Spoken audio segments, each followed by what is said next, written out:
Bueno, buenas tardes a todos. Este es el canal de Unidad Hispanista, que también emitimos para Informa Radio, para después emitirlo el día correspondiente en mi sección que dirijo de reflexiones. Este es un programa de reflexiones, es un programa también de recuperación de nuestros elementos vitales, de nuestro sentido antropológico y de nuestro enfoque vital de vida comunitaria, colectiva, de la hispanidad y, por tanto, fundamentalmente de la madre patria, que es en la que estamos, los tres que estamos hoy aquí. Don Jorge Fernández Díaz, por eso es un programa que yo particularmente tengo una necesidad de darle mucho eco, porque es un programa importante por el gran relieve de la figura de Jorge Fernández Díaz. Jorge Fernández Díaz ha sido en la vida pública muchas cosas, ha tenido muchas responsabilidades y no voy a relacionar todas porque entonces nos llevamos un buen bocado del tiempo. Pero vamos, en fin, no voy a decir. Él además me ha pedido que no haga un detalle extensivo de lo que ha sido su trayecto vital, pero vamos, evidentemente no ha perdido el tiempo y su volcado vocacional a la vida pública, en este caso es vocacional, no como otros para comer, porque hay dos tipos de políticos, los que están en la política para un servicio a los demás, porque él desde su visión católica, ahora hablaremos de ello, creo que ha considerado que ese servicio a los demás es una obligación de todo cristiano y luego están los otros que son los que viven de la política, no para la política. Y de esos, desgraciadamente, demasiados, pero ahora vamos a hablar de todo eso. Y Javier Barrecoa es el presidente de Unidad Hispanista, no hace falta a nuestros seguidores que lo expliquemos, pero bueno, y yo lo pone ahí, Ernesto Ladrón de Guevara, un humilde servidor de ustedes. Buenas tardes, don Jorge. Buenas tardes. Aquí, bien, gracias a Dios, bien. Comentaba con Javier Barraicoa, que él está también en Barcelona. Está lloviendo a mares. Antes decían que después de la tempestad viene la calma y ahora parece que después de la tempestad viene la dana. Sí, pues, en fin. Pero, en fin, pese a eso, bien, gracias a Dios. Esto dicen que es el cambio climático. Yo me encojo hoy es lo que ha dicho Sánchez. Se ha ido a Bakú a decir que el cambio climático mata. Quizás también para no tener que explicarlo mañana en la sesión de control del Congreso, ¿verdad? Casualmente. En fin, desde luego, no sé lo que opinará usted, pero nosotros, creo que Javier coincide conmigo, creemos que este señor que nos gobierna está dando un ejemplo para las generaciones que viven este periodo, las nuevas generaciones, una imagen pública pésima de lo que es el servicio a los demás, porque parece más bien, y es evidente que lo es, que es un servicio a sí mismo. Y la prueba está que no tiene la más mínima empatía con lo que ha pasado en Valencia y lo está empleando para muchas cosas. Vamos a dejarlo ahí, porque este tema da mucho de sí y mejor no adentrarse demasiado en él, que es muy complicado. Don Jorge, ¿cómo ve usted ahora la vida pública desde su visión de católico? Los tres somos católicos. Por cierto, yo recientemente volví a la práctica religiosa, porque realmente, ya lo he comentado en un programa, y yo estaba un poco perdido, ¿no? Quizá en mi idea materialista, ¿verdad? Yo vengo del Partido Socialista, con eso ya he dicho todo. Pero vamos, me he reencontrado con el ser de mi familia, que todos eran profundos creyentes, y estoy feliz de haber vuelto al redil de las convicciones religiosas. Y además digo otra cosa, y ahí introduzco la pregunta. Estoy haciendo un trabajo espero que lo terminaré en un tiempo, sobre la evangelización en Hispanoamérica. Eso es un hecho. Si la hispanidad existe es por eso, si no, no hubiera existido. La evangelización es un hecho impresionantemente rico desde un plano humanístico, desde todos los planos que lo miremos. Por eso la hispanidad es un hecho grande, es grandioso, porque se fue ahí a predicar el Evangelio y el mensaje de Jesucristo, y eso permitió construir un imperio generador, según dice Marcelo Gullo, y eso permitió hacer una gran obra. ¿Qué opina de esto, don Jorge? Bueno, buenas tardes. Bueno, pues opino eso sencillamente, que efectivamente la obra evangelizadora de España en el Nuevo Mundo, en América, ¿no?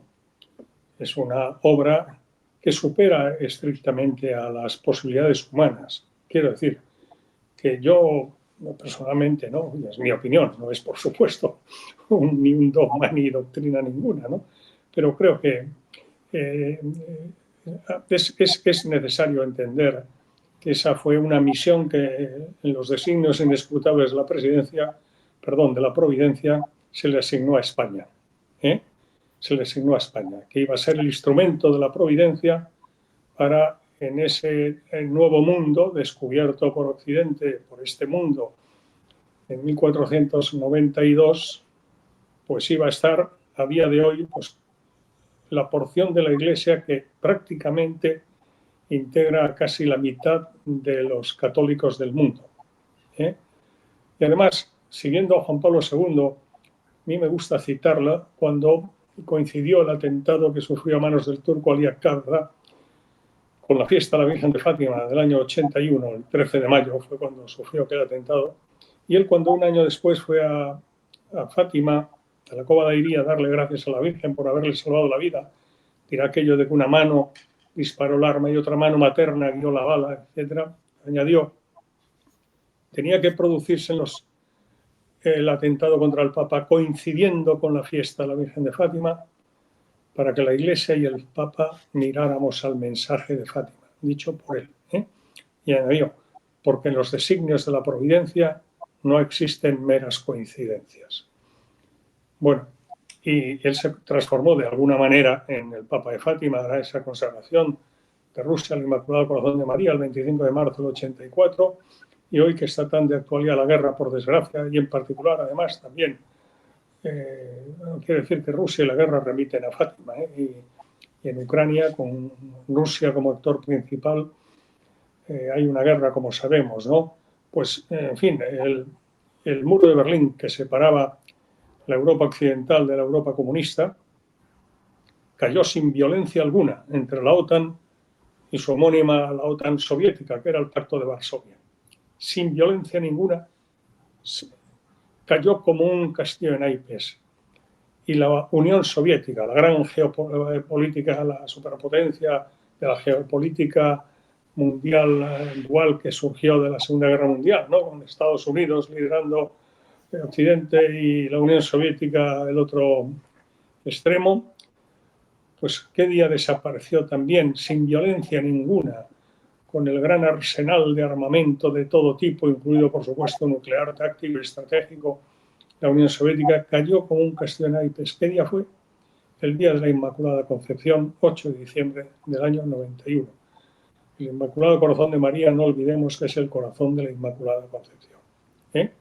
Y el día de la Inmaculada Concepción, una vez consagrada Rusia, la Unión Soviética desaparecía del mundo terrestre. Bien, quiero decir con eso que aludiendo a la hispanidad y a la evangelización, la obra evangelizadora de España en América, pues está llena de numerosísimas, no meras coincidencias, que diría San Juan Pablo II. Y me quedo simplemente ahora en recordar, primero, la Hispania romana, la provincia hispana del Imperio Romano, ¿verdad? La Hispania romana, en el año 40, estaba evangelizando Santiago el Mayor, la Hispania romana. Y la Virgen, pues, se trasladó de la casa de Éfeso o Jerusalén, donde vivía en carne mortal en aquel entonces se trasladó a fortalecer a orillas del Ebro, donde estaba Santiago el Mayor, a fortalecer en su labor evangelizadora en la Hispania romana. Era el 2 de enero del año 40. Quiero enfatizar dos puntos. Uno, por algo, no sé si lo habéis comentado en este programa en alguna otra ocasión, que pido disculpas, pues que se cantaba que los tres discípulos predilectos del Señor, Pedro, Santiago y Juan, ¿no?, los únicos que estuvieron, pues, en fin, en acontecimientos como la transfiguración del Monte Tabor, el Jueves Santo en el Huerto de los Olivos, en fin. Cuando el Señor ascendió a los cielos, les encargó a los tres las tres realidades más queridas por él. A Pedro le encargó la Iglesia, a Juan le encargó su madre y a Santiago le encargó España. O sea, en los designios de la providencia no hay meras coincidencias, ¿eh?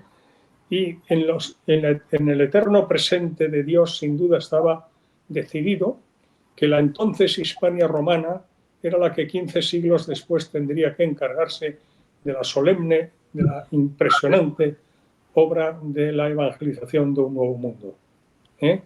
Y tan es así que la Virgen se trasladó en carne mortal, sin duda, o en bilocación, o acompañada como tradición fija, ¿no?, con un coro de ángeles, a fortalecer en su misión evangelizadora a Santiago el Mayor. Fue el 2 de enero. ¿Qué día se consumó la Reconquista? El 2 de enero del año 1492. Los reyes católicos recibieron las llaves simbólicamente de la ciudad de Granada y se consumaba nada más y nada menos que la Reconquista, que había durado 780 años, ¿verdad? Otro 2 de enero. Y 10 meses después, apenas después de 780 años, avistaba pues, la expedición española comandada por Cristóbal Colón, ¿no?, tierra americana. ¿Y qué día era? El 12 de octubre, la Virgen del Pilar. O sea, el 2 de enero del año 40, a Zaragoza, a la César Augusta de la época, va la Virgen. Ya desde entonces, la Virgen del Pilar. Otro 2 de enero se consuma la Reconquista. Y esos 8 siglos son como un muelle que se ha fortalecido y una vez consumada la Reconquista se proyecta a ultramar para comenzar la obra evangelizadora, ¿no?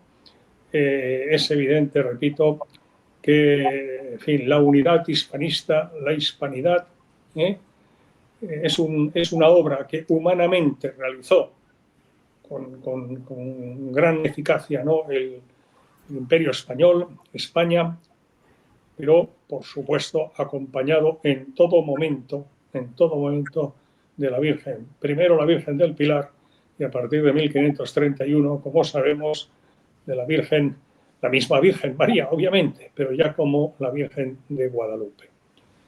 No tengo ninguna duda de que ese es un designio providencial sobre España y al que España, me atrevo a decir, que pues correspondió.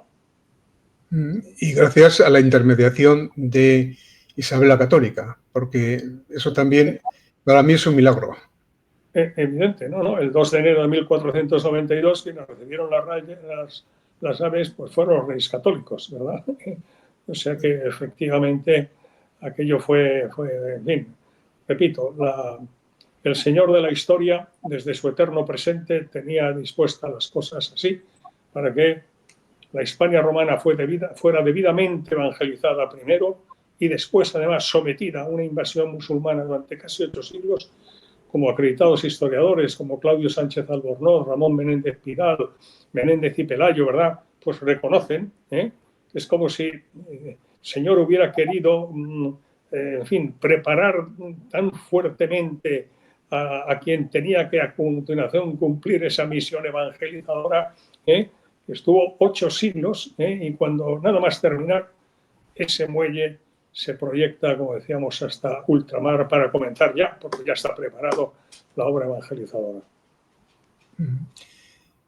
Javier, ¿quieres que pase al siguiente tema o quieres tú hacer algún comentario? No, yo creo que la exposición ha sido fantástica y enlazada con la tradición y el sentir católico, ¿no?, que todos tenemos, y me parece impecable. No, pues sí, plantea la siguiente cuestión, que estamos deseosos de escucharle a don Jorge. Sí, efectivamente. Es que yo quería pasar, claro, del pasado al presente, porque me gusta comparar. Por eso yo he llegado a este convencimiento. Me gusta comparar ese hecho glorioso con este hecho deprimente, con esta descomposición que hoy sufrimos, ¿no? Compararlo. Y, lógicamente, la comparación lleva al diagnóstico. Como en cualquier enfermedad, hay que buscar la causa, ¿no? Y yo introduzco con una pequeña reflexión. Esta pérdida de los referentes antropológicos culturales, este desmoronamiento de nuestro sentido del ser, de nuestra trayectoria histórica y de nuestros valores y de muchos otras cuestiones que podíamos añadir, en fin, el poco aprecio al sentido de la vida, o sea, de la propia vida, es decir, cómo se está asesinando a 1 millón de niños cada década, ¿no? Últimamente, con el aborto. En fin, es que es estremecedor. Es decir, todo lo que está pasando hoy es estremecedor. El poco aprecio que tenemos a lo que hemos sido y de dónde venimos. La descomposición del sistema educativo, la descomposición, ya creo que he dicho, de la familia. En fin, podríamos hacer un relato muy amplio de qué cosas, ¿no? ¿Cómo lo ve usted esto? ¿Yo? Sí, Jorge, sí, don Jorge. Sí. Bueno, vamos a ver. Es decir, voy a ser poco políticamente correcto, pero en fin, creo que estamos en una conversación, 3 personas, que no creo que nos dobleguemos a la dictadura de lo políticamente correcto, ¿no? Es decir, que España tiene esa visión a lo largo de la historia es algo que, en fin, que la historia misma lo acredita, ¿no? Pero el diablo existe. El diablo existe. Vaya que sí existe. Y el diablo lo sabe. Y el diablo odia a España.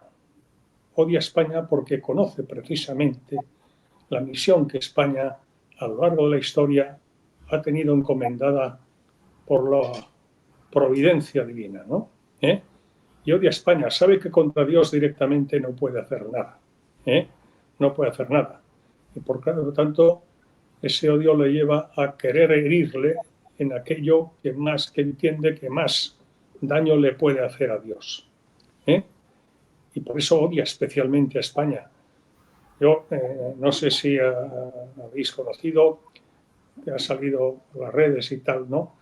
Yo tuve el honor y la gracia de estar en varias ocasiones, siendo ya Papa Emérito Benedicto XVI, en el Mater Ecclesiae, los jardines vaticanos donde residía, ¿no? Tengo muy grabada un largo encuentro de 55 minutos del miércoles 17 de junio de 2015, que yo en un momento determinado le dije: Santidad, conoce a España y quiere a España. Por favor, rece por España, que nos hace mucha falta. Y Benedicto XVI, es como si entrara un poco en éxtasis, ¿no? Cambió y dijo, estábamos mi mujer y yo: el diablo quiere destruir España. Hace 9 años y medio, desde junio de 2015. El diablo quiere destruir España. Oírselo a él, a su lado y vestido de blanco y tal. El diablo quiere destruir España. Dijo, porque odia a España. Porque conoce la misión histórica de España al servicio de la Iglesia de Jesucristo. Se fue en silencio. Y fue desgranando estos 3 hechos. El primero que dijo, la evangelización de América por España. Se quedó en silencio. El papel de España durante la Contrarreforma. la persecución religiosa de los años 30 del pasado siglo. Por eso, porque el diablo odia a España y la quiere destruir.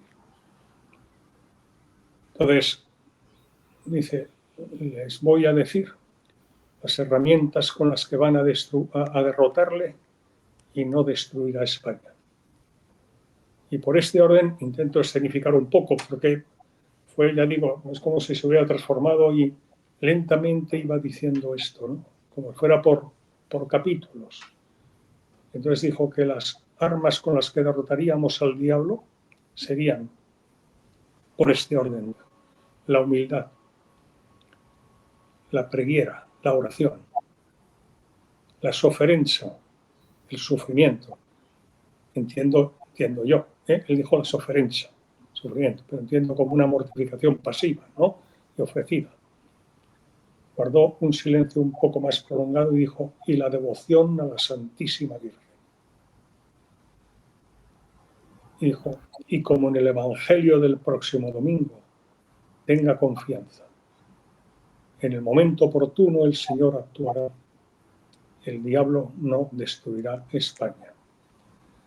Bueno, he querido decir esto porque no son palabras mías, son palabras de Benedicto XVI y que además providencialmente quedaron recogidas en un acta. Este párrafo que he citado, ¿no? Creo que ahí lo resumió Benedicto XVI de una manera tan sintética como clara y contundente. Es decir, y creo que vale eso para aludir a lo que Ernesto comentabas, ¿no? La pérdida de valores cristianos, la apostasía, la descristianización, todo eso, en fin, va unido, porque España es un objetivo prioritario de Satanás. La influencia, precisamente, el efecto espejo que tiene España, estamos aquí en una unidad hispanista, ¿no? El efecto reflejo que tiene España, lo dijo San Juan Pablo II el día que se despidió de España tras su última visita, la visita del 3 y 4 de mayo de 2003, que canonizó 5 santos españoles en la Plaza de Colón de Madrid, ¿no? Dijo, España, tierra de María, España, tierra evangelizada, tierra evangelizadora. Esta es tu misión. Esta es la misión de España y el diablo lo sabe. Y por eso ataca de manera, digamos, por tierra, mar y aire, mañana, tarde y noche, como puede y donde puede a España. Y eso, pues, teniendo presente además que dado que la identidad histórica y nacional de España está indisociablemente unida al cristianismo, hemos de pensar que la pérdida de la fe por parte de España significa la dilución de nuestra identidad histórica, cosa que no pasaría con otros países, que no tienen esa unidad tan intensa, tan esencial con la cruz, con el cristianismo como la tiene España, ¿no? Entonces, yo creo que eso forma parte de ese plan. En términos proféticos, Antiguo y Nuevo Testamento y revelaciones privadas, está claro que hemos de pasar el mundo en general por una particular tribulación. El Señor ya dijo, en los evangelios está recogido, que cuando el Señor vuelva, ¿encontrará fe en la tierra? Preguntaba. Que la gran apostasía está profetizada. Y debo decir que España es un elemento a batir en esos tiempos de tribulación y de apostasía por los que estamos atravesando. Y aquí lo estamos padeciendo de manera especial por ello. Creo que, sobre todo y ante todo, nos mantener la esperanza viva. Es decir, vamos a pasar por tiempos de tribulación.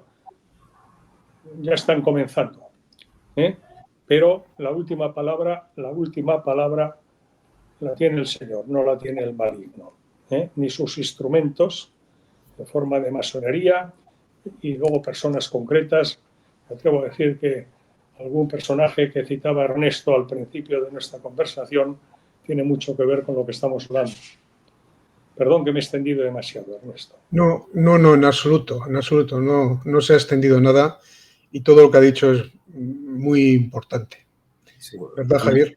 Sí, a mí me gustaría plantear, ¿no? Es evidente que estamos en una fase de apostasía. Es evidente que el siglo XIX fue ya un siglo convulso y de persecuciones, ¿no?, contra la Iglesia, y en el siglo XX pues vivimos la persecución religiosa del 36-39, ¿no? Pero cuando llega la transición, yo creo, y me corrige si me equivoco, todavía había un catolicismo sólido. Sociológicamente España todavía era católica, y a ver qué claves podemos encontrar en la transición para que de repente eso se rompa muy de golpe, ¿no? Ha sido como muy inmediato esta apostasía. ¿Qué papel han jugado los políticos o qué ha pasado, ¿no?, en esos años, sobre todo los más jóvenes que no lo vivieron? Sí, don Jorge, sí. No, le pregunta a Javier el tema de la transición. Sí, no, ya le he oído, ¿no? Era por si Sí, me tenía que yo que hablar o... Sí, ya puedo hablar, sí. No, vamos a ver, es evidente que el tiempo, es decir, el tiempo pone las cosas en su lugar y permite también hacer un diagnóstico más preciso, ¿no?, que cuando estás en ebullición. Es verdad, es evidente que la transición, o sea, políticamente, pues parecía evidente que había que establecer un nuevo régimen político en la medida en que, bueno, muerto Franco, pues nadie tenía ni la autoritas, ni la potestas, ni estaba en condiciones de tenerla al nivel que tenía Franco. No olvidemos, además, que incluso, como sabemos, 2 años antes de fallecer Franco, murió asesinado en un atentado terrorista de ETA su presidente de gobierno y mano derecha suya, ¿no?, el almirante Carrero Blanco. Y es evidente que a la muerte de Franco, es decir, el franquismo moría con él. Un franquismo sin Franco era ilusorio, no era realista. Y bueno, y los poderes de este mundo pues se confabularon claramente. Cuando digo poderes de este mundo, entiendo que se me entiende lo que quiero decir. Poderes a la vista de todos y poderes ocultos, ¿no? Poderes en la sombra. Pero todos movidos por quien antes citábamos. A quien antes citaba yo, haciendo referencia a Benedicto XVI, ¿no? Pero España era un objetivo clarísimo de las fuerzas del mal. Es decir, España había tenido, como bien dice Javier, en el siglo XIX, pues en fin, un siglo convulso, con muchas revoluciones, las guerras carlistas, etcétera, ¿no? Y que en el fondo era una permanente lucha entre la cosmovisión surgida de la Ilustración, la Revolución Francesa, y la cosmovisión católica propia de las raíces cristianas de España, y muy profundas además, ¿no? Eso dará lugar a las guerras carlistas y dará lugar a revoluciones, de la cual la más significativa será la revolución autodenominada de la Gloriosa, ¿no?, de 1868, que derrocó a la reina Isabel II, ¿no? En definitiva, eso se prolongará efectivamente en el siglo XX, y ahí tenemos pues que bueno, pero en el siglo XIX había habido también la matanza de curas y tal, de 1834 y 1835, como sabemos, ¿no?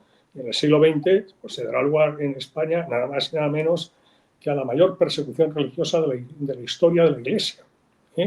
Mayor en cifras, mayor que las persecuciones de Nerón y Diocleciano del Imperio Romano, mayor que las muertes, las persecuciones a los cristeros en la guerra cristera de 1926-29 en México, ¿no? Y en términos relativos, mayor que la persecución religiosa a los cristianos ortodoxos con motivo de la revolución bolchevique. Es decir, que es la mayor persecución religiosa de la historia de la Iglesia. La mayor persecución de la historia de la Iglesia en España. La guerra civil y su finalización, con el triunfo de Franco, pues significó pues, que ese proyecto de descristianización de España pues quedara paralizado, ¿no? Y España, pues efectivamente, cuando muere Franco en 1975, todavía, como se ha dicho, pues era una nación que a pesar de los pesares mantenía los valores cristianos, los valores católicos, los principios católicos, es decir, bastante vivos todavía, bastante vivos. La transición no fue solo lo que vimos, ¿no? En cuanto a que pasar de un régimen político regulado por la ley orgánica del Estado, etcétera, ¿no? Las leyes fundamentales del reino y tal, ¿no? A la Constitución vigente. Ahí había un claro objetivo de descristianización de España y de debilitación de España. Es decir, repito que yo esto ahora lo veo con una claridad que no veía entonces, entre otras cosas, porque como has aludido, Ernesto, tú a conversión, debo decir que yo también he tenido mi particular proceso de conversión. No del ateísmo, por supuesto, pero sí de un catolicismo sociológico, a un catolicismo que intentas pues, ser coherente con él, ¿no? Para entendernos, ¿no? Y claro, a medida que pasa el tiempo y tras mi conversión, pues creo que estoy en mejores condiciones que en su momento para analizar lo que en mi opinión ha pasado. La Constitución ha tenido el objetivo aparente y único de una transición pacífica de un régimen no democrático liberal parlamentario a una democracia liberal parlamentaria homologada con en fin, las democracias occidentales, comenzando por Estados Unidos y Europa, ¿no? Lo que entonces era la Comunidad Económica Europea, el mercado común, pero por debajo con un objetivo fundamental que es el de la descristianización de España.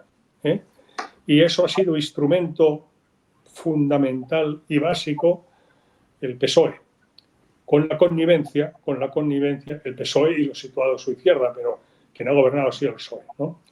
Y que en fin, aquello que dijo en su día Alfonso Guerra, que cuando ganaron las elecciones en octubre del 82, que España no la iba a conocer ni la madre que la parió, pues en fin, comenzó a producirse. Bien es cierto, es mi opinión, obviamente, que con lo que estamos viviendo ahora empieza uno casi a añorar a Felipe González y a Alfonso Guerra, ¿no? Me refiero a aquel socialismo, bueno, que era una socialdemocracia, que por lo menos tenía sentido de Estado y quería España, a su manera, pero quería España. Lo que tenemos ahora y que comenzó con Zapatero, con la legislatura 2004, después del 11M, no lo olvidemos nunca. Zapatero y el PSOE con Zapatero llegan al gobierno en las elecciones generales del 14M de 2004, previo un atentado del 11M, del jueves anterior al domingo electoral, ¿no? En las que se produjo un vuelco, como sabemos, absoluto, precisamente, en fin, lo dejo ahí, me parece. Y entonces allí se abrió una etapa de la reciente historia de España que no estaba en la agenda política del momento. Yo era candidato por Barcelona, ¿no? Y yo lo recuerdo, el matrimonio homosexual no estaba en el debate público. No estaba en el debate público. La memoria histórica no estaba en el debate público. Y eso junto con el nuevo Estatuto de Cataluña, que había prometido Zapatero como secretario general del PSOE en el mitin central celebrado en Barcelona, en el Palacio de Deportes, Javier se acordará de la campaña de las autonómicas de 2003, cuando las primeras en las que ya no se presentó Jordi Pujol y que salió elegido Pasqual Maragall, que dijo que aprobaría el estatuto que saliera del Parlamento de Cataluña. Eso sentó las bases del procés. Y por otra parte, la memoria histórica, la vuelta a las dos Españas, y el matrimonio sexual, pues una nueva etapa de la moralidad pública absoluta. Es decir, que esa triple fisura que se produjo en el ámbito moral con el matrimonio homosexual, en el ámbito histórico e identitario nacional español con la Ley de Memoria Histórica y en el ámbito territorial con el nuevo Estatuto de Cataluña, el germen del procés que se concretará después, pues en España se le dio un golpe durísimo. Y eso nació del 11M, de un atentado terrorista. No lo olvidemos no lo olvidemos, ¿no? De la misma manera que ahora tenemos, y tengo la sensación, y ya me callo, que la segunda vuelta de tuerca de aquel proyecto que emergió de manera muy singular en esas circunstancias que hemos comentado en 2004, la segunda vuelta de tuerca vino con la moción de censura de Sánchez, por la que accedió al gobierno. Conviene recordar, ¿recordáis el número de diputados que tenía Sánchez en aquel momento? No llegaba a 100. 89 diputados, perdón, 84 diputados. 84 diputados. ¿Eh? Eso es lo que tenía Sánchez. Con 84 diputados, en las elecciones de 2015, del 20 de diciembre de 2015, sacó 89. Por primera vez en la historia de la Constitución se tuvieron que repetir elecciones. Recordaréis el no es no, señor Rajoy, que parte del no ha entendido. Hubo que repetirlas y de 89 bajó a 84. Y para evitar que hiciera precisamente todo esto que ahora hemos comentado, aquel PSOE le echó de la Secretaría General del partido en aquel histórico Comité Federal del 1 de octubre de 2016, para que no hiciera lo que está haciendo desde entonces, y que calificó Rubalcaba calificó de Frankenstein, o sea, de monstruo. Sí. Tenemos un monstruo en el gobierno, un monstruo político en el gobierno, calificativo no puesto por la derecha ni la ultraderecha, ¿verdad?, sino por el que había sido secretario general del Partido Socialista Obrero Español, Pérez Rubalcaba. ¿Me he explicado? Perfectamente. Y bueno, yo coincido, yo he sido, como he dicho antes, militante del Partido Socialista hasta que llegó Zapatero. Y coincido totalmente con esa visión, o sea, ese transcurso temporal y ese fenómeno de disolución de los principios y valores que yo particularmente creía que teníamos con la Constitución. Yo me embarqué en todo aquello pensando que era posible la reconciliación y era casi lo único que a mí me movía. La reconciliación... Yo también, Yo también, perdona, sí. Ernesto, Sí. Javier, aunque reconozco, por eso lo quería decir, primero que era muy joven, yo tenía entonces 30 años, ¿no? Pero y no tenía experiencia. La experiencia que ahora tengo no la tenía, claro. Pero además le doy mucha importancia a lo que he dicho de la conversión, porque yo no tenía esa visión que ahora tengo, obviamente, ¿no? Lo cual no quiere decir que sea muy buena, en absoluto. Lo único que es que tengo la conciencia del bien y del mal, tengo la conciencia de lo que significa la fe e intento, porque uno es naturaleza caída, ¿verdad?, pues intento vivir en coherencia con esa fe, ¿no? Entonces mi catolicismo, como digo, era sociológico, cultural, ¿no? Yo venía de una familia numerosa, mi padre era militar, mitad monje y mitad soldado, mi padre era de misa diaria y de rosario diario, en fin, y me acuerdo perfectamente, ¿no? Por lo tanto, yo había bebido eso en casa, ¿no? Y además la España de Franco. Pero cuando desapareció Franco y tal, pues bueno, y además pues las consecuencias del mayo 68, la aplicación del Concilio Vaticano II, bueno, pues promovieron una crisis en la Iglesia que es conocida. Yo entonces no tenía conciencia de eso, pero ahora sí que tengo conciencia que yo fui sin duda uno más de los múltiples fieles de los miles y millones de fieles que padecieron aquellas consecuencias, y de manera muy especial en España. Yo empecé porque veníamos de un país confesionalmente católico, así de claro. Yo empecé con Cristianos por el Socialismo. Yo pensaba que había una fórmula de llegar a una conciliación en lo que era la visión marxista en aquel momento. Estoy hablando hace ya casi 40 y tantos años. Diríamos, la misión evangélica de llegar a acudir a los menesterosos, los inválidos, la gente pobre, en fin, etcétera. Una especie de sincretismo. Las bienaventuranzas. Me di cuenta que era irreconciliable, no se podían casar ambos términos. Luego me di cuenta, pero me di cuenta muy tarde. Javier, ¿cómo lo ves tú desde tu óptica? Porque aquí cada uno tenemos nuestro recorrido. Sí, sí. A ver, yo en la ecuación esta que ha descrito don Jorge, que me parece fantástica, porque además Zapatero lo que hace es iniciar una segunda transición o liquidar la primera transición, ¿no? Estaría el golpe de Estado ahí, el 23F por medio también, pero bueno, no entraremos en eso. Lo que sí, digamos, con la perspectiva también como católico, lo que quizás más dolió fue cuando se aprueba el divorcio por la UCD, donde había elementos de democracia cristiana, y cuando llega el aborto, por ejemplo, aquí Unión Democrática de Cataluña, que representaba también a la democracia cristiana, la libertad de voto.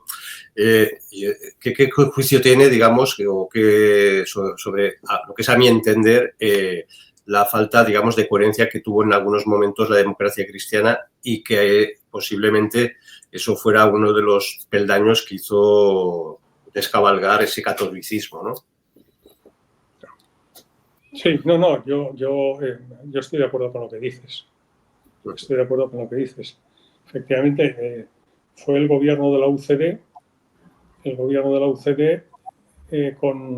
todavía con Adolfo Suárez, ¿verdad?, el que promovió la ley del divorcio.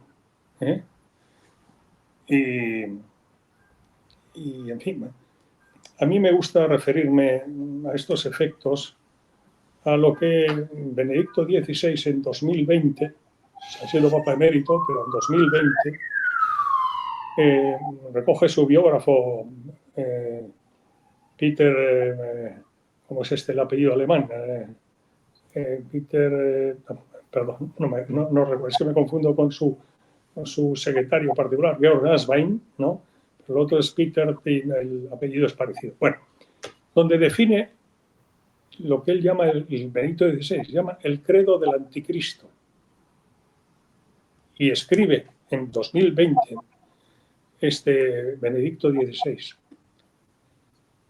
que por contraposición al credo de los católicos, ¿no?, al credo de los cristianos, ¿verdad?, el credo del anticristo. Y dice que está compuesto fundamentalmente por el aborto considerado como un derecho, la ideología de género y la eutanasia. El credo del anticristo. Y añade Benedicto XVI, 2020, y añade: en este mundo y en esta sociedad en la que vivimos, quien se oponga a esos dogmas del aborto considerado como un derecho, la ideología de género, el matrimonio, en fin, la unión de un hombre con un hombre considerado como matrimonio, de una mujer con una mujer, en fin, y la eutanasia. Él añadió también después el derecho de los padres a elegir la educación que desean para sus hijos conforme a sus convicciones morales y religiosas. Y añadía que llegaría un día en que en esta sociedad quien no comulgara con esos dogmas sería excomulgado política y socialmente. 2020, Benedicto XVI, credo del anticristo. Bueno, hoy estamos a final de 2024 y vemos que el aborto, Francia, en fin, ha modificado su constitución para reconocerlo como un derecho fundamental. Macron defendió que ha promovido, y caerá, que en la Carta de Derechos Fundamentales europeos, pues el aborto sea reconocido como un derecho fundamental. La ideología de género, pues ¿qué voy a contar, verdad? ¿Qué voy a contar? La eutanasia también como un derecho. Bueno, pues él decía en 2020 que quien se opusiera a estos dogmas del credo del anticristo sería excomulgado política y socialmente. Se entiende, ¿verdad? Es decir, hoy en día oponerse a eso significa estar fuera, decía, de la sociedad civil y de la sociedad política. Y creo que estamos en eso, en estos momentos. Y en particular, la Unión Europea y la composición del Parlamento Europeo, pues no les veo yo en absoluto al centro y la derecha europea, para entendernos, oponiéndose, salvo excepciones. En el ámbito de la Unión Europea podríamos citar a Giorgia Meloni, por ejemplo, es evidente, ¿no? También a Víctor Orbán, ¿no? Y algunos otros, ¿no? Pero poco más que con fuerza, con convicción, digan que no a estos presuntos derechos humanos que hemos comentado y que, repito, no es un enunciado mío, sino del propio Benedicto XVI y escrito por él. Y en eso estamos. En España, si queréis, hablamos de España. En fin.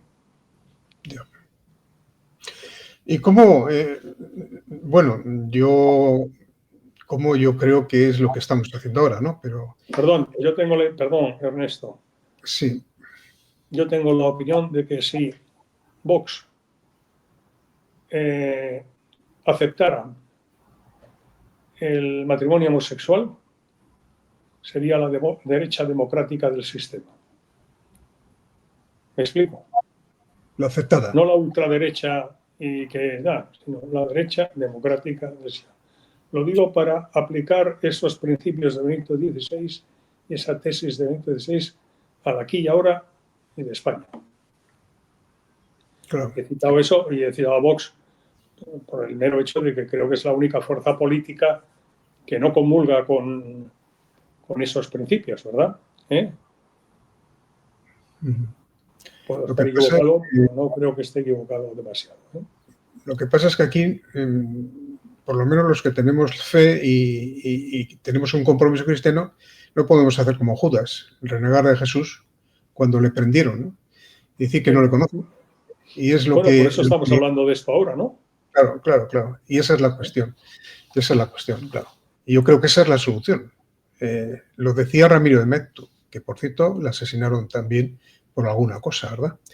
Para no entrar ya más que hablas de asesinato, ¿sabes quién es hoy se cumple la fecha en que fue asesinado?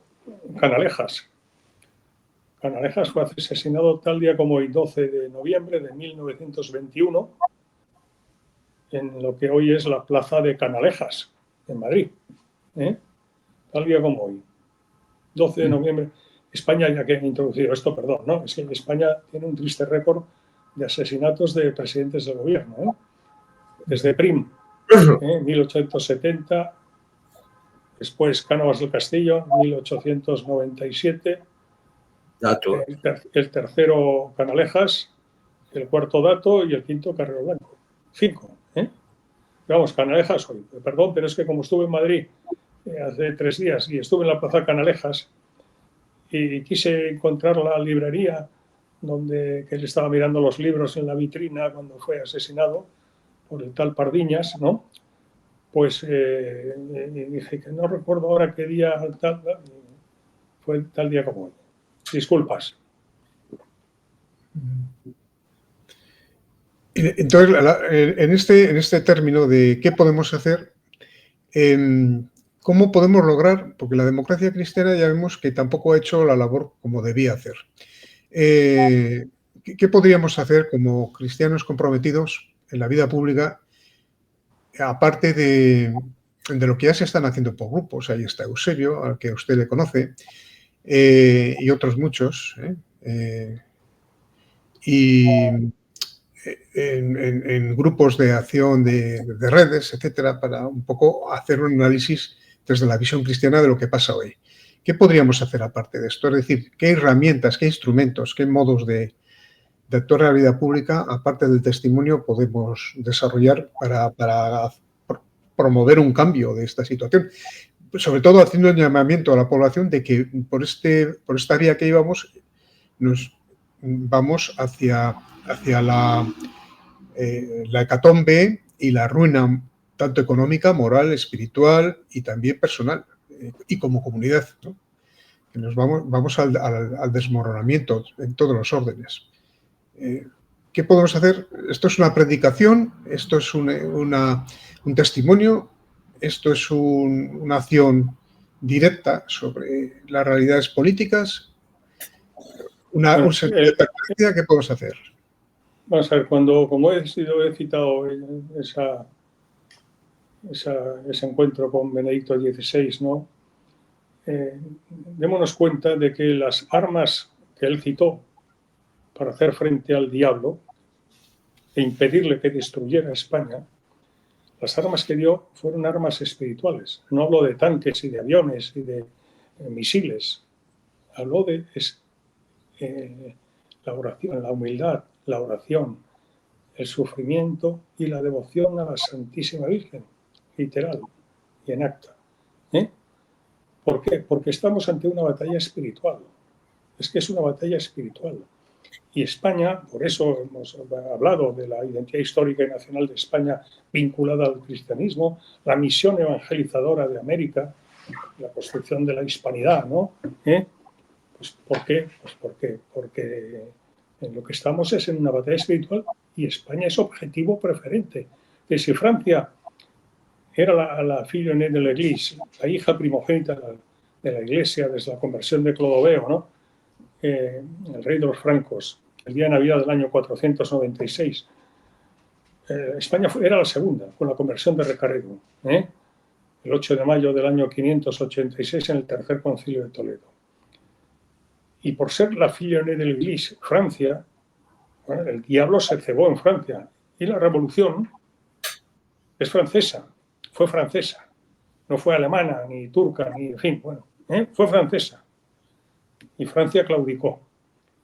Y España, lo hemos comentado, España no ha claudicado.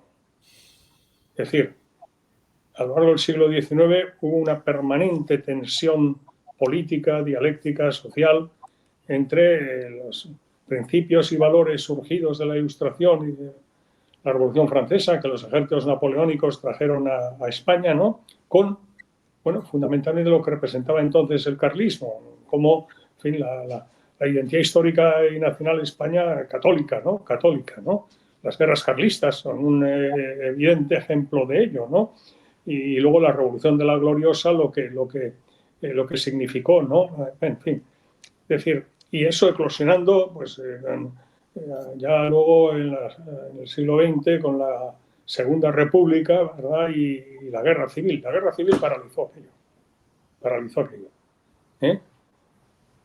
Y muerto Franco, pues en la transición, comentábamos al hilo de lo que introdujo en esta conversación Javier, pues en la transición no había un objetivo visible y declarado, que era la transición de un régimen no democrático a un régimen democrático en paz, sin guerras por medio, sin revoluciones por medio, ¿no? Y que a su vez sirviera de reencuentro entre los dos bandos que se habían enfrentado durante la Segunda República civilmente y durante la guerra pues, militarmente, ¿no? No digo ahora que tuvieran la misma responsabilidad, porque yo ni lo digo ni lo acepto, pero en fin, que eran dos bandos, evidentemente, los rojos y los azules, identificados así, ¿no? Bueno, entonces, ahora yo creo que se intenta hacer una nueva transición hacia una España no laica, sino laicista. Y quiero decir una cosa, que precisamente con ese gobierno socialista que surge del 11M, para entendernos, ¿no? Marzo de 2004, pues su presidente, Rodríguez Zapatero, dirá una frase muy significativa, que en el marco de una entrevista de 4 páginas que hizo El País en su momento, al comienzo de la legislatura, donde dijo: la fe no se legisla. La fe no se legisla. Claro, para él decir que la fe no se legisla quería decir que, oiga, los derechos que reconoce la Constitución en la interpretación que se le ha dado respecto del matrimonio, de la educación de los hijos, por parte de los derechos de los padres, en fin, oiga, eso no se legisla. Y que además, pues, en fin, las convicciones religiosas en la conciencia y en la sacristía. Y eso ahora estamos en la segunda vuelta de tuerca de realizar ese objetivo. España empieza a batir de manera especial por las fuerzas del mal, porque esta es una lucha, en el fondo es una lucha espiritual, en la que lo visible pues será en los campos de batalla, en los periódicos, en los medios de comunicación, pero esa es la parte visible, pero que tiene un origen absolutamente sobrenatural, lo que San Agustín define en su obra de Civitate Dei, la ciudad de Dios. Desde el comienzo de la creación, la humanidad se dividió en dos bandos.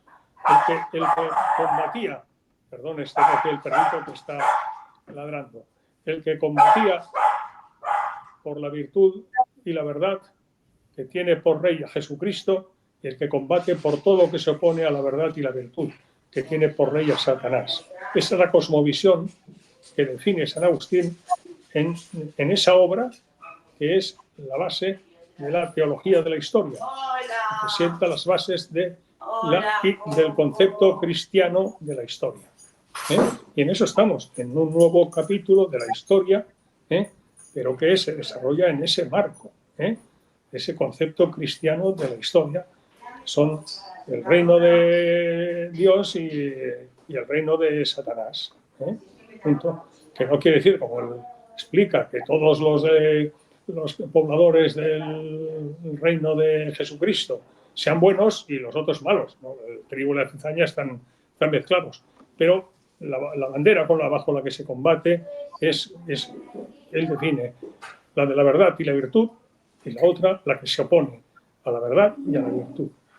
Y en eso estamos, y en eso está España estos momentos. ¿Y qué hay que hacer? Pues ya debo decir que medios espirituales y medios humanos y políticos, ¿no? No hay que abandonar los medios espirituales en absoluto. Es decir, porque si los olvidamos, no somos conscientes de la dimensión sobrenatural que tiene la batalla, que es una batalla espiritual, y que requiere, en la medida que la ejecutamos seres humanos, medios humanos, y en la medida que es una batalla espiritual, medios espirituales. Por lo tanto, la oración. Y en ese sentido hay que decir que España tiene el cielo poblado de santos españoles, y que son grandes intercesores, pero que hay que acudir a ellos pidiendo su intercesión, ¿no? El rezo del rosario, etcétera. Eso. Y medios humanos. Los medios humanos, pues estar presente en la medida de lo posible en el mundo mediático. Estamos en la sociedad de la información, en el mundo mediático, como estamos ahora, parece, ¿no?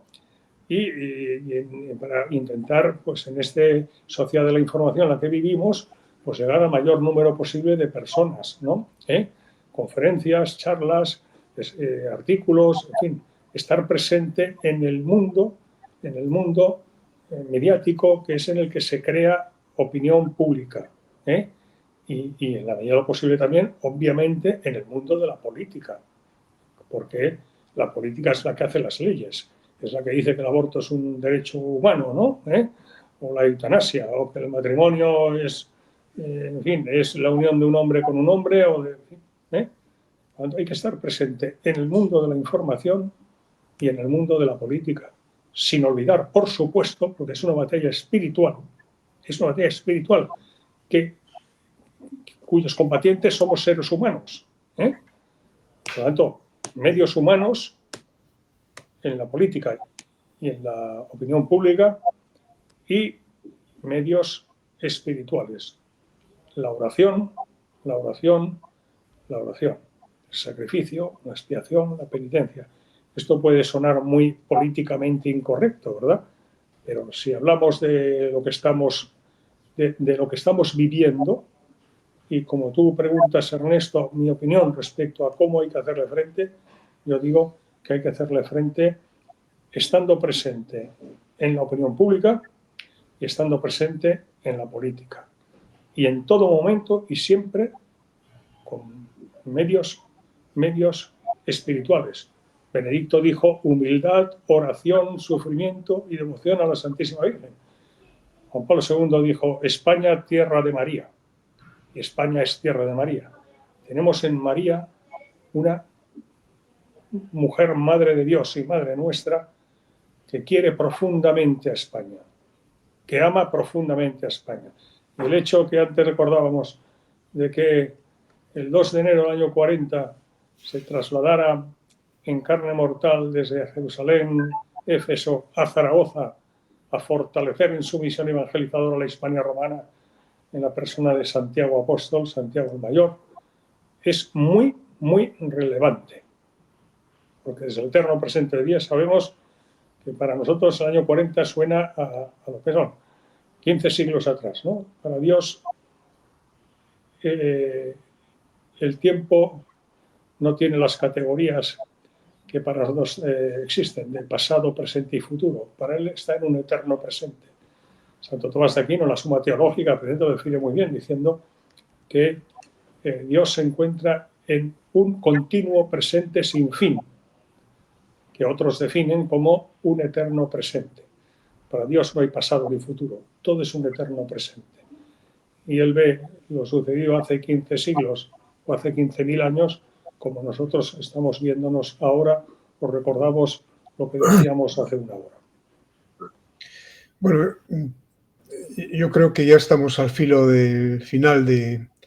Oye, que hable Javier, que no le he dejado hablar yo en ningún momento, por Dios. Escucharles un placer y yo creo que los oyentes tenían ganas de escucharle a usted, ¿no? Pero bueno, ya también el programa tiene una hora límite, pero bueno, yo creo que nos ha dado unas claves más que esenciales y fundamentales para tener una directriz, ¿no? Es verdad que como somos seres humanos en el tiempo tenemos que actuar y somos seres sociales y tenemos que actuar en el orden social, comunitario y político. Pero bueno, sin esa base espiritual estaríamos perdidos, ¿no? Y entonces ese es el horizonte que nunca tenemos que perder. Yo creo que nos lo ha descrito magníficamente.